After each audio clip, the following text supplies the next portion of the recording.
Hey, savais-tu que des nombres peuvent avoir des choses en commun? Comme mon ami William et moi. Tous les deux, on a un chat et un vélo rouge. On a des choses en commun. Les nombres, eux, peuvent avoir des multiples communs.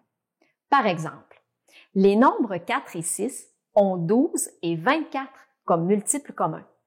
Parmi ces multiples communs, 12 est le plus petit. On peut donc dire que 12 est le plus petit commun multiple, le PPCM de 4 et 6. Dans cette vidéo, je t'explique comment trouver le PPCM de deux façons, à l'aide de la liste des multiples et à l'aide de l'arbre des facteurs premiers. C'est parti! La première méthode consiste à écrire les listes de multiples. Trouvons le PPCM de 8 et 14.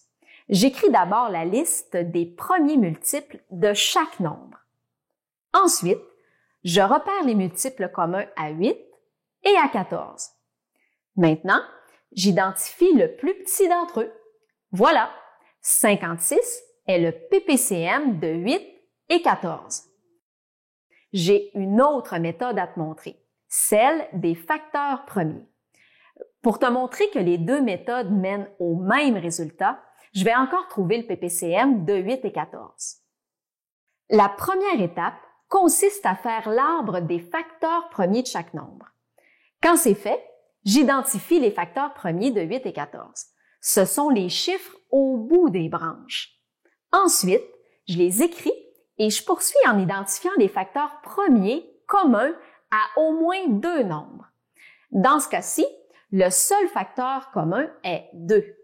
Finalement, je calcule le PPCM en multipliant ensemble les facteurs premiers communs et ceux qui sont seuls. 2 fois 2 fois 2 fois 7 égale 56. En utilisant cette méthode, je constate encore une fois que le PPCM de 8 et 14 est 56. Voilà, tu connais maintenant deux façons de trouver le PPCM. Je te lance un défi. Trouve le PPCM de 10, 15 et 24. Et pour y arriver, choisis la méthode avec laquelle tu es le plus à l'aise. Bye!